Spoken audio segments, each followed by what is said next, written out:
Alright, so here we out on a nice sunny day anyway. It's a bit cold, in the 40s. Should get to the 50s according to the weather report later today, but we probably won't see 50 during this short ride.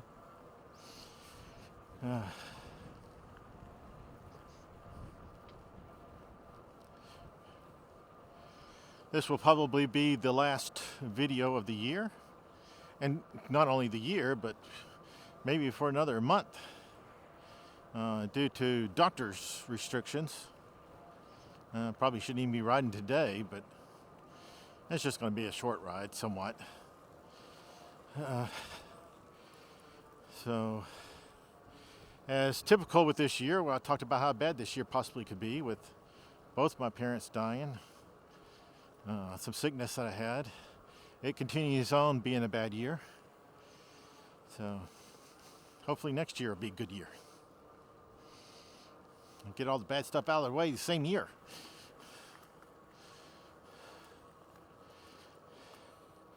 Anyway, look how pretty it is. That's a really good day. As far as looks. It's kind of cold. I've gotten kind of used to riding in the mid 40s, I guess. So I don't normally ride for very long, though. I only ride for about 5-6 miles, just enough for the exercise. Today, I'm hoping to go a little bit further because I have a topic to actually talk about. The topic I want to talk about is the dangers of e-bikes. Now, I've talked about some of the joys of e-bikes and some of the problems you might run across while riding an e-bike. So I want to actually put the dangers, and maybe next year I'll have another video on benefits of e-bikes. I already had one, but as time goes on, more evidence comes out to help support things that I've already said. But it's always good to have more evidence, and there's always more people coming on all the time reading. I mean, looking at the videos, so they may not know all the benefits. But today, we're not talking about benefits.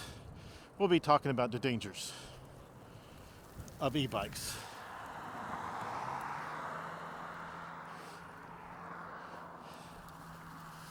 Most of these dangers are fairly obvious, but you know, if you're a new e-bike, if you're a new person, maybe in your 70s, that's wondering about whether or not to get an e-bike, I want to try to list a bunch of the dangers of an e-bike.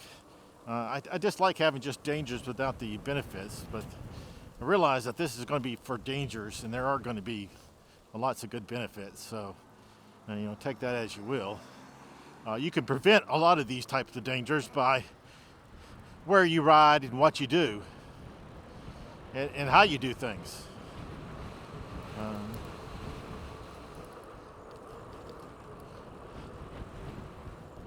So I'll list the dangers, but I'll also will let you know some ways to mitigate the dangers so that I'm not being just all scary and stuff.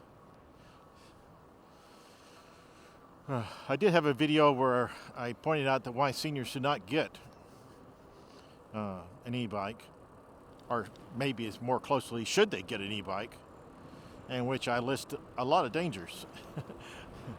So we'll be picking off that a little bit, but we're just looking at dangers no matter you're a senior or whether you're not a senior. These will apply.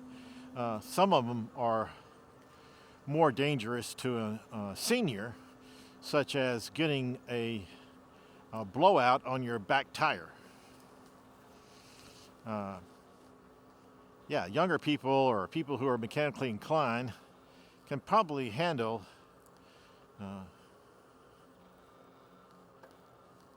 a blowout on your back tire better than other people. I still have the ability to, and I bring the tools with me in order to change out a back tire. And I bring a tire with me. I bring an inner tube with me. I don't have a tire with me. So if it's If it's so bad that the tire also is destroyed, then I don't have any solution for that. But if it's just uh, an inner tube, then yeah, I can do that. But it's not that easy. But I still have the ability to do it. I have practiced before and realized that I can do it. And I have the tools with me to be able to handle it. So I've only had flat tire, I think, one time when I've been out and about. I was on a trail and ran over, what was that? I don't know, ran over something that was narrow. And it gave me a flat, so.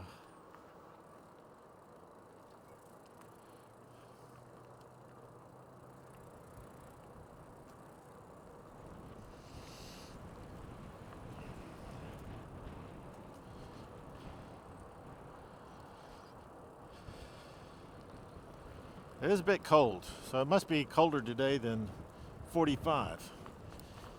I wasn't sure, it was freezing last night, and I looked at the temperatures, and it looked like it was going to be around 45 by now, but maybe it hadn't got there yet. I mean, they have these weather reports, but it doesn't mean they know what they're doing. Or it might be just the wind changing it for me. I was out 48 degrees just a couple days ago, and I felt okay. This feels colder.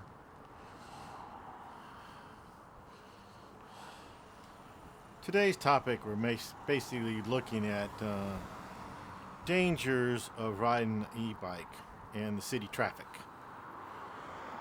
Cases like this, where I did look to my left to make sure there wasn't anything coming, but I have to go to the middle of the road here in order to, let's say, get safer. And cars can still turn into this lane from the left or from even behind me. So I have to keep an eye on the rear view mirror to make sure that that doesn't happen, that I stay safe. You see the trucks just passed, that the cars are happening all the time.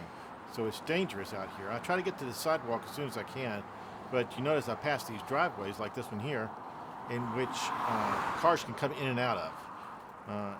Especially the ones behind you are the ones that are more dangerous, turning in front of you, that aren't seeing the bike on the road. They're only looking down the highway, so they don't see you as a bike rider. You're not as visible as a car. And they're not looking for a car. They're not looking for a motorcycle even. So a bicycle is much smaller and therefore much harder to spot. Now turning onto this road, I saw a car turning onto it, so I waited for a bit so it could get by, so I could have the comfort of driving by myself. This road at this time of the day is not going to have much traffic on it. That car there might be the only car I see coming the same way. There's nobody behind me right now. So if you're learning to take the correct routes and go to the correct areas, it becomes more safe. Now in this case, I'm riding as fast as I can, or nearly so. I'm not pushing really hard, but you can see the effort that I'm going through, breathing a little deeper, trying to keep the speed up. I have overdone it before, trying to keep the speed up, and so that created cramps. So I'm trying not to do that, but ride at a comfortable speed and not pushing very hard. It's easier to do too on flat ground. So still no car behind me, so this ride here was pretty safe. But one of the things you have to worry about is because bikes are thinner, you have to take precautions to make sure people can see you. Now I have a front light, which you can't see while I'm riding down the road here, that blinks. If it was just on, that helps a little bit, but it doesn't help to the extent that the blinking light does. It catches people's attention much, much better. So since I'm at a disadvantage being on a bicycle, I counteract that disadvantage by wearing a bright vest. I have a very bright vest, and that can be even seen at night. And I have a bright front light that handles a good part of my visibility. cars come from the side, I don't have a light on my side. All I have is reflectors to protect cars from seeing me on the side. So a little bit more dangerous, but you have a little bit bigger profile from the side too, which helps a little bit. From the rear, I have a blinking red light, and also Aventon Adventure has its own tail lights. So I have those tail lights, and I have a blinking red tail light to help people see that I'm here.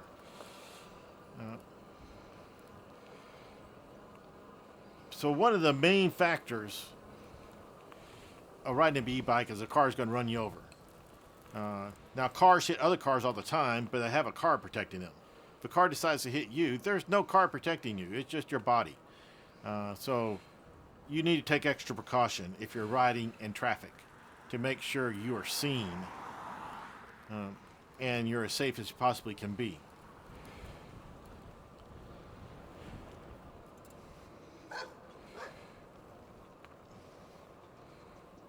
One of the issues that you have when you're riding an e-bike, and one of the things I hope to do is I've given you dangers, but I'm also going to try to make sure to make you aware of solutions to the dangers or ways to minimize the dangers. But one of the dangers is speed. The faster you go, the greater the effect if you crash. Now, if you look at this road, you see that the road is not a very smooth road. Even though it's paved, it has divots in it. It has the curb to my right can catch your tire and throw you off. And because of that, I have a tendency to ride more towards the center than towards the edge, because I'm trying not to get trapped into the corner. It also makes me more visible for a normal driver who's looking in front. They're not looking towards the edge, looking at front. So as the more towards the center you are, the easier it is for most drivers to see you. And of course, my vest helps greatly for them seeing me. They could probably see me better than any car because I'm all flashy and everything. But when you're riding a bike at high speed, you'll run across a divot like I got right there that just filled in.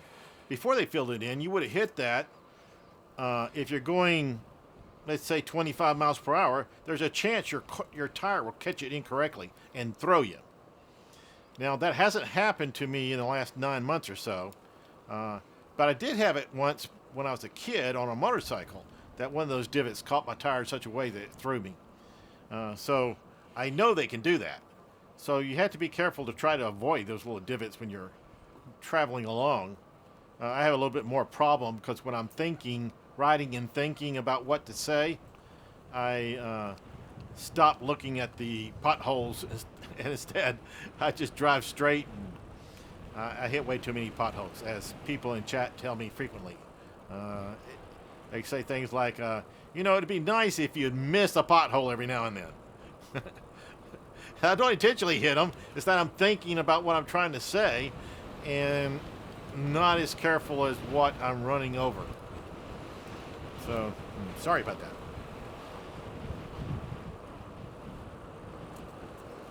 The one thing you get other obstacles in the road. You get trash cans. I get trash cans that fly out in the road. You have tops of trash cans that sometimes are in road, or paint cans. You sometimes have car parts laying in the road that you have to dodge over. Especially for some reason in South Carolina, I've run across bumpers laying in the road. It's the fiberglass type bumper, not metal. But still, you're thinking, what the heck? Or plastic maybe. But why are these people leaving their bumpers behind? If your bumper falls off, hey, stop, pick it up. But anyway, they lay on the road until somebody picks them up. So sometimes that's dangerous. In fact, we'll probably run across a bumper. Yesterday when I was out, there was a bumper on the road, so it may still be out here. And also you run into branches. I'm trying to think of things that I run into frequently.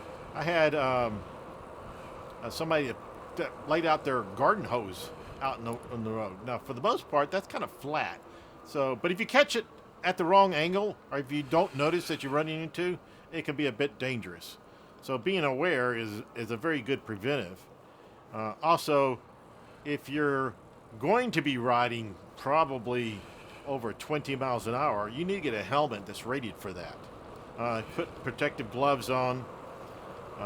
Have bike riding pants, which is what I have, that actually help protect you somewhat from falls. It's not going to be great, but it will hopefully keep me from getting cuts and scrapes on just a random fall. Not a, obviously if a car hits me, it's not going to help. But if I just turn in a corner and slip and start sliding, it should protect me from getting scrapes.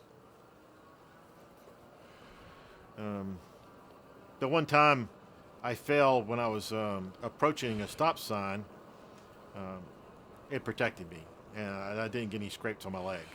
Otherwise, I would have probably gotten scrapes along my leg. Now, they would just been scrapes. It wouldn't have been that bad, but still, who wants extra scrapes? I don't.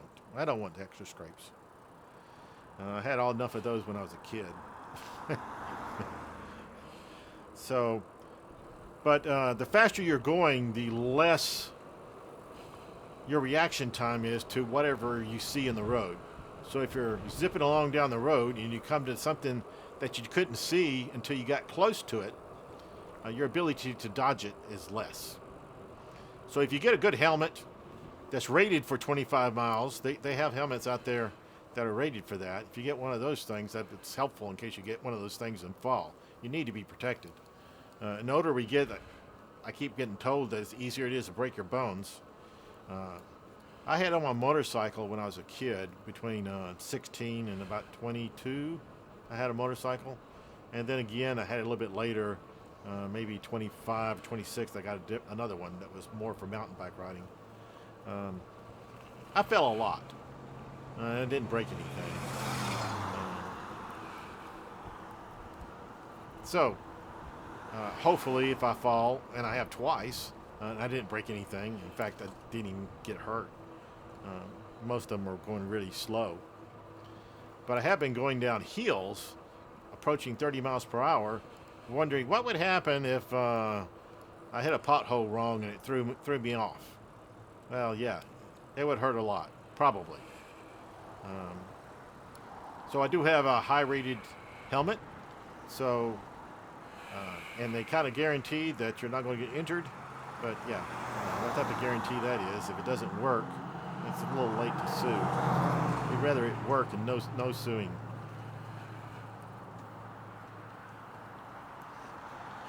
Also, the faster you go, the higher the probability of getting into an accident.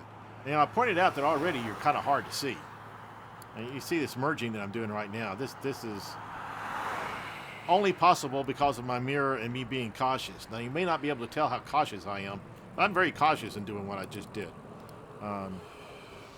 It's harder to tell looking at the video. I've looked at videos of me doing stuff, and I say, man, if I knew it looked that bad, I wouldn't have done what I did. But I have better vision than what the camera gives you. So I see a lot more than what the camera gives you. So I know that the things that I'm doing are actually safe and not dangerous. Well, some things I do is dangerous, but it's calculated danger, where I think I'm going to survive, that I'm not going to get in trouble. Because sometimes you have to cross the road, and you never know what cars might do. You know what they're supposed to do, but you don't know for sure what they're going to do. So all I can do is make sure I'm highly visible and try to get their attention, or notice that I have their attention, so they don't run into me or do something else, clip me, or even yell at me. Although I have been yelled at before. Sometimes people don't like bicycles even on the road, so they just yell at you. So I try to stay off of roads greater than 25 miles per hour. Especially, 35 mile per hour is one of those that's around a lot of roads that you ride on. And if they don't have a bike lane, then you're out there in traffic. And if it's a 2-lane highway, 35 mile per hour speed limit, yeah, you got a lot of people mad at you. You never know if one of these people are going to be extra mad. So hopefully we won't ever run into those. But it's a danger that does exist. And I try to do everything to prevent it. The least amount of time on those roads, the better off you are.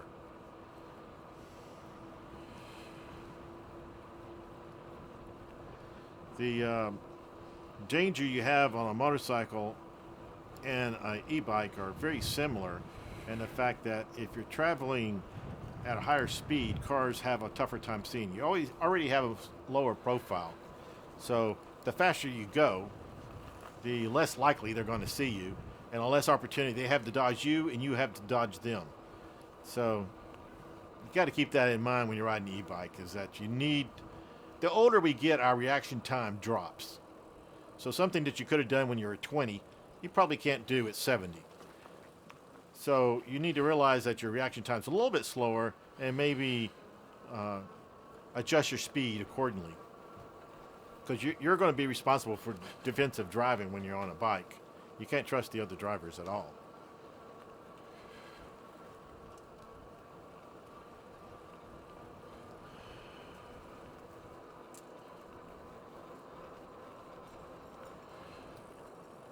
One of the bigger dangers that you have when you're riding a bike is that, or let me give a couple examples. I've been riding down roads that are 30 or 35 miles per hour at the speed that I can, which is usually between 25 and 28 miles per hour, kind of depending on how the road works. And I take my position on the road, which is just a little right of center. I don't get close to the edge because you might hit the curb. You don't want to hit the curb. That's very dangerous and you don't want to have all the junk that's normally hanging out there, creating flats or maybe tossing you off your bike. So I don't like the curb. I try to get towards the center, just right of center, so that I can be easily seen. But distracted drivers create some major issues with you when you're in that position, and the fact that since you're kind of hard to see anyway, that when somebody reaches down to grab something that's on the chair or to tell their kids to stop acting up, their car usually travels the opposite direction they're looking. So if they're looking at somebody in the back seat and trying to tell them quietly, their car is more than likely going to be moving towards the left. If they're trying to grab something down by their feet, their car is going to have a tendency to move to the right. So a watch you have to have is a distracted driver that's coming onto you in these two-lane highways going 35 miles per hour. Because while I take a lot of precautions to make sure I got my flashing light to make sure they can notice me, if they're not looking at the road, they're not going to notice you. And when they're on the ground trying to tell their kid to shut up, their car moves to the left a bit. They may glance up and notice that there's not a car there and think they have 4 or 5 seconds and miss the fact that there's a bike there.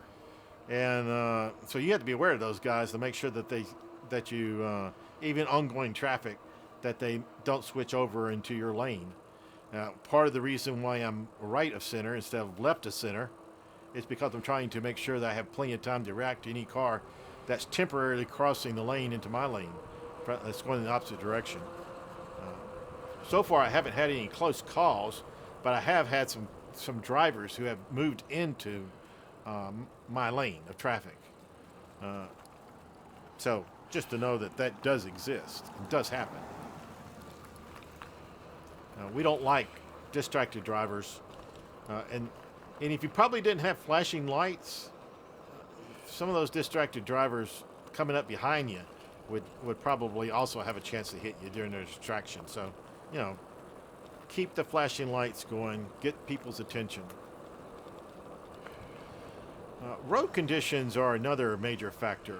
When I had my motorcycle, most of my accidents were on wet roads, icy roads, snowy roads. I was very good at wiping out on corners on my motorcycle. Well, you have some of the same problems with a bicycle. You don't want to be riding in rough conditions on your bicycle. So if the conditions outside are tough, don't just say to yourself, I'm a man, I can handle this. Instead, tell yourself that it's not worth it. We can wait till tomorrow or later this afternoon to go riding. We don't have to do it right this second. I have an advantage in that since I've been retired. I get a little bit more control over my day. Well, a lot more control than when I was working. but not as much as I would like. I got too many obligations to things that I have volunteered to do that takes up my time.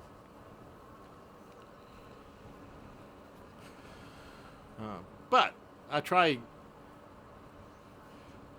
to not go out when it's raining, and if it might rain, I may go out then. So, but so far I've only been caught in a downpour once, and a couple of times I got caught in a sprinkle, which wasn't too bad. The downpour was kind of bad. One of the things you got in strange weather conditions is you have fog. I have been out before and was coming home and fog moved in. Didn't even know it was coming in. I couldn't see but a few feet in front of me, and I'm traveling along at 20 miles per hour. Imagine what the cars that are driving 35 or 40 miles per hour are seeing. They're not seeing a bicycle. A bicycle is just not going to be seen in a fog. Even with the flashing lights, it's going to make it hard for them to recognize what's going on. So I consider fog extra dangerous. I've been in my car before and have passed a bicycle within probably 4 or 5 feet to my right because I just never saw him. I didn't see him until I was like right on top of him. I was watching for the cars in front of me for red lights where they were hitting their brakes or something. And I didn't see the bicycle at all. Probably scared me more than it did him because as a bicycle rider, he probably knew where I was, even though I didn't know where he was.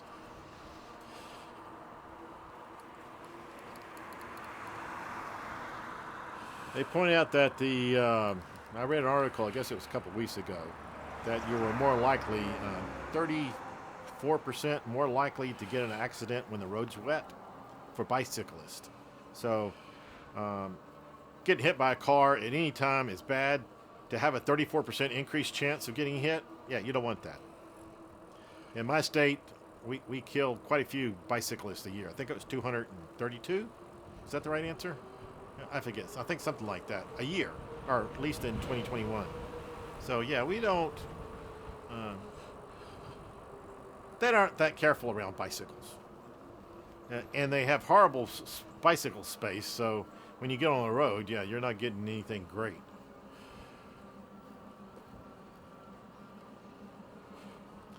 Now my bike, I can handle the rain, so you sometimes sit back and say, it's rainy. My bike is set up to be able to handle rain, and it is. I can handle a rain. That's not the big deal.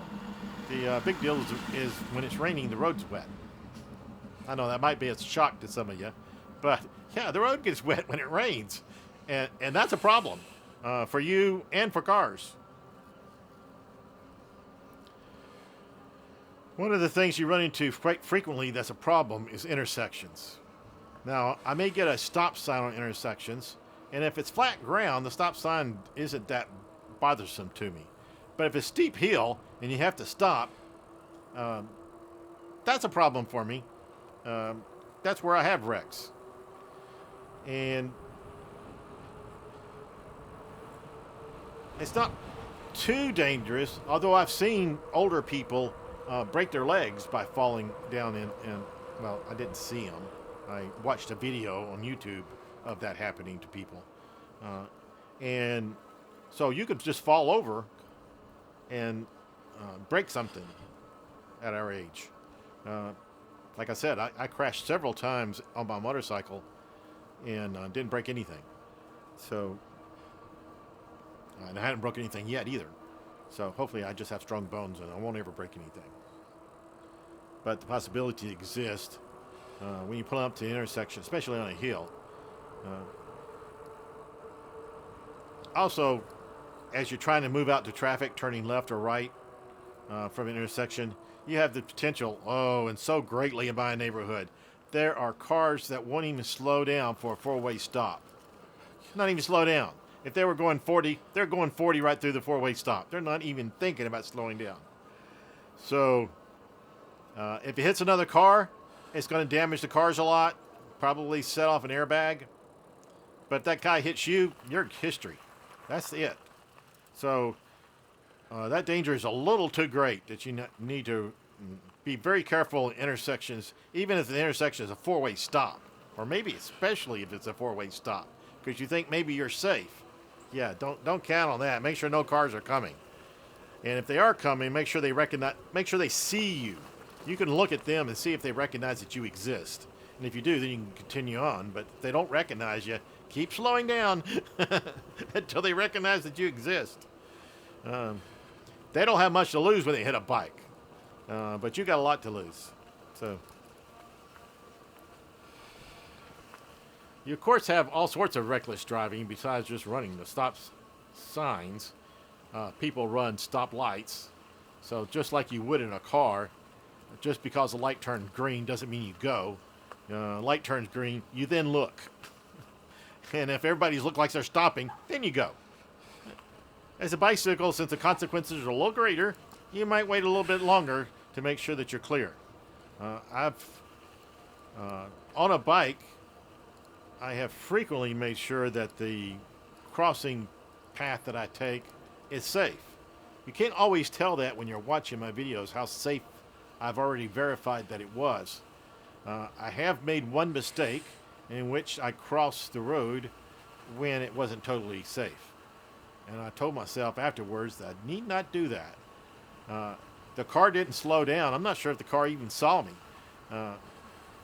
And it just scared me. They weren't really that close. They probably were 50 yards from me, so not that close. But still, I felt threatened.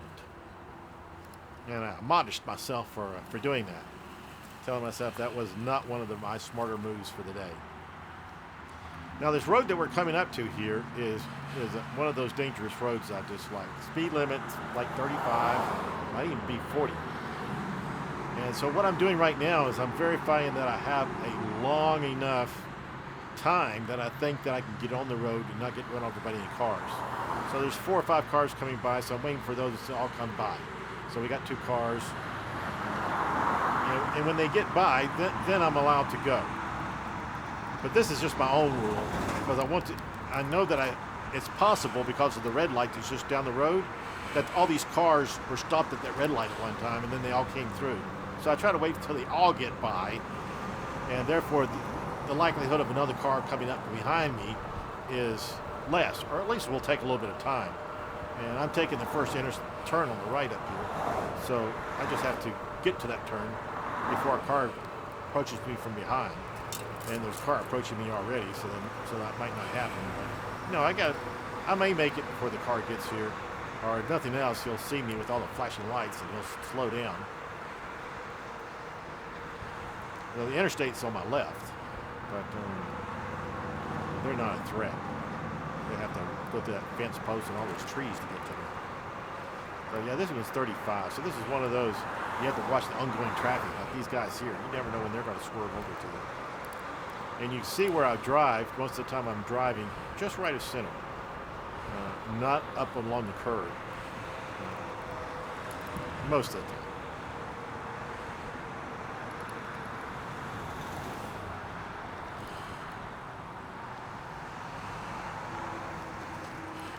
One of the things, if you noticed during my travel through downtown Columbia, is that there's pedestrians all over the place. If you saw any of my downtown Columbia rides, you see me dodging pedestrians like crazy. So one of the dangers of e-bike riding is that you might run over a pedestrian. They take weird walking angles. Sometimes they even walk backwards. They'll be talking to their friend, just back right up into you. So the fact that you're safe, the fact that you think you're safe, not that you are safe, that you think you're safe to pass this person, next thing you know, they take a step backwards right as you get right where they're at. So it's dangerous to that you might run over a pedestrian. And your reflexes have to be quick, and you have to be very careful and watch their body movement in order to make sure you don't do that. I don't know why there's so many people so unaware that they'll just back into you. But there's lots of them. It's not just 1 or 2 people. Every time I go downtown, there's a bunch of them that surprises you at the last second. So you really got to get your reflexes going. You got to be hyper. And I usually am. I'm very wide awake when I'm doing that because everybody's testing my skill when I'm going through downtown. Also, some of the trails, I have started not riding on them during what I think might be a busy time because there's just too many people walking. So sometimes when there's a whole lot of people walking, it's just best to avoid those trails. So the dangers that you present to the pedestrians are just too great. And that'll probably hurt you too. So I guess it's a little bit of both ways, where you would hurt the pedestrian, but you probably also fall and hurt yourself or your bike. In Columbia, and probably lots of other places, bike lanes are horrible. Even on the busy streets where we have pretty good bike lanes, they just disappear right in the middle. You could be riding along in like a 3-foot bike lane, which is, by the way, a horrible width of a bike lane. But that's about all we ever get in Columbia. We get about 3 feet. And you could be riding in this 3-foot lane, and then it just ends. No warning, no nothing. You're just riding along, cars are zipping by on your left, and your lane ends. And now you're in the middle of the traffic. And they weren't expecting you to be there. It's like they're intentionally trying to get the bikes knocked off. Yeah, we don't like bike riders. Let's just create these bike lanes, these pretend bike lanes, so we can dump you right out in the middle of traffic and get rid of you. That's the way I feel like they do. I guess somebody somewhere thinks they're protecting the bike. But if you can't make a path that goes all the way to a destination, all the way to an area that has a common sense ending, it's best not to have it at all, because it's just too dangerous.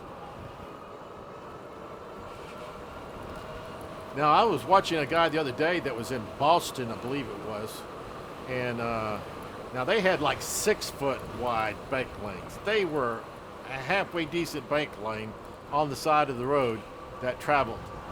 That was nice, and it did not ever end in the middle of nowhere. So Boston has the idea correctly, but South Carolina, yeah, we haven't quite figured out what a bike lane is. It's more of a death trap than a bike lane.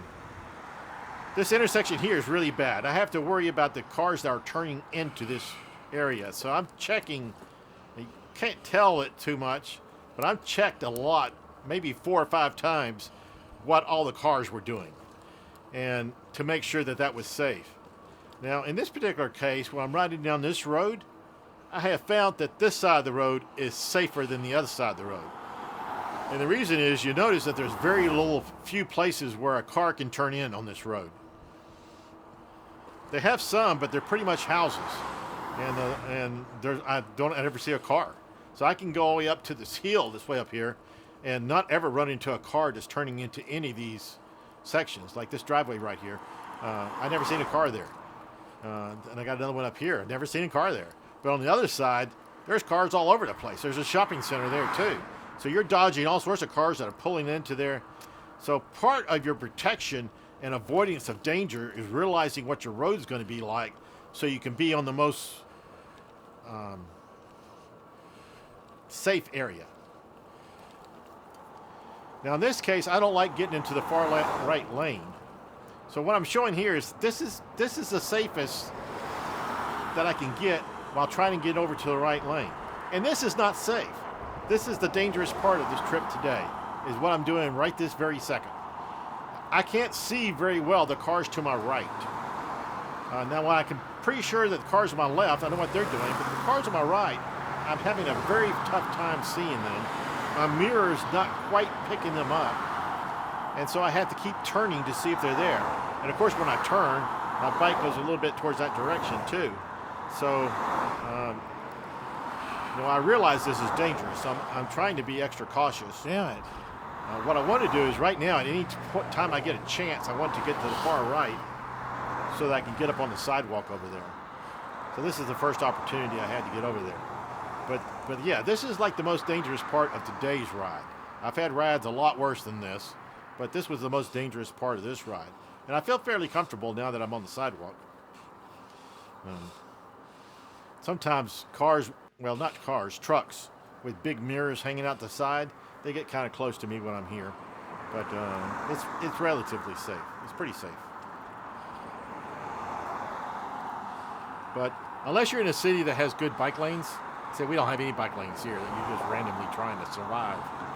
But if you're in a city with nice bike lanes, that's good. That's good for you. I try to get in subdivisions like this as quick as possible because less traffic and a whole lot safer. A whole lot safer. The final thing I want to talk about is that's a danger is mechanical breakdown. There are so many different ways in which your bike can break down. Flats I've had. Flats have changed. But I can't fix everything. The seat that I'm sitting on early on has slipped when I was going over bumps and stayed seated on it. It slipped down. And so I had tools with me so that I could loosen up the bolt, put it back in place, and tighten it back down. That hasn't happened in over 9 months, but it has happened. So I carry all sorts of tools behind me on all my trips. And when I say all my trips, I mean all my trips except for that trip to Augusta that I messed up and left everything at home. But normally, you don't count your mess ups. You try to count all the rest of the time. So all my trips, I carry tools with me to fix some things. Some of the more likely things to go. If I lose a spoke, or if the spokes get loosened, or if I get a flat tire, I have methods that I can use in order to solve those problems. If I get an electrical problem, I don't know anything about electricity, so yeah, I'm calling AAA. Which assuming that I'm on the road, my AAA will come and get me. So I happen to have a area where I can actually use AAA. However, if I'm off in the woods or trails, which I am sometimes, they can't get there. So you'll still have to figure out how to get to a road before they can help you.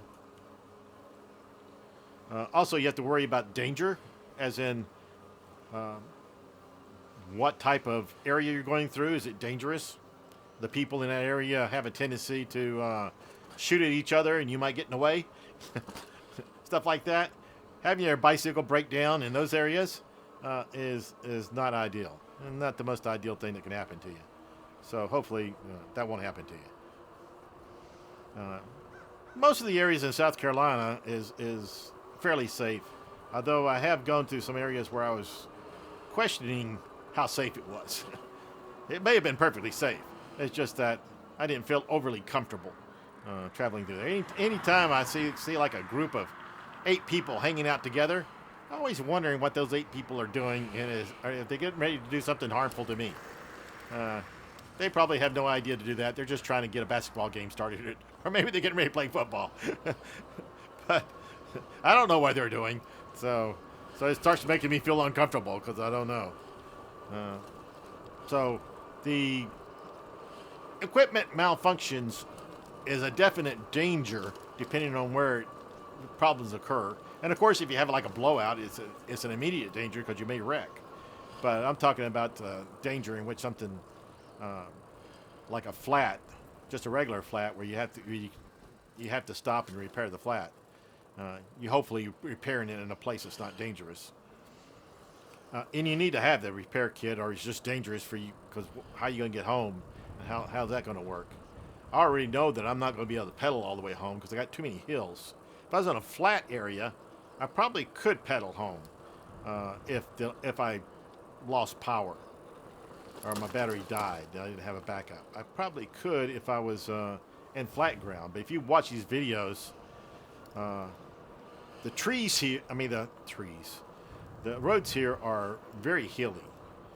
And even if you can't tell how hilly they are by looking at it, well, you can't tell totally how hilly it is. But let me just say, they're more hilly than what I can ride a regular bike up. There's no way I want to ride an e-bike up these hills. So I'm not going to get anywhere in my area of South Carolina. But anyway, I think I kind of covered generically, not in great detail, the dangers of riding an e-bike. Things you should be aware of, and things you can do to help limit the amount of danger you're in. You don't want to be in high danger, so I'm trying to limit it as much as possible. And I think that I came up with different ways in which you can be as safe as possible when you're riding your bike. Riding it on bike trails is probably the best, safest thing to do, but that's not always possible. Certainly not for me. So if you like this type of content, you like what I do, like and subscribe, and I probably won't get another video out this year, or even the first half of next month. So it'll probably be after mid-January before I can get another video out. So I'll see everybody then. All right.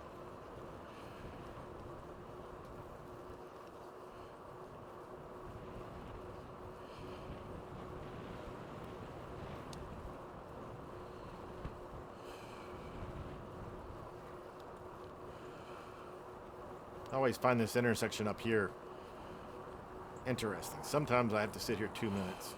Sometimes I can get across it right away. Let's see what happens this time.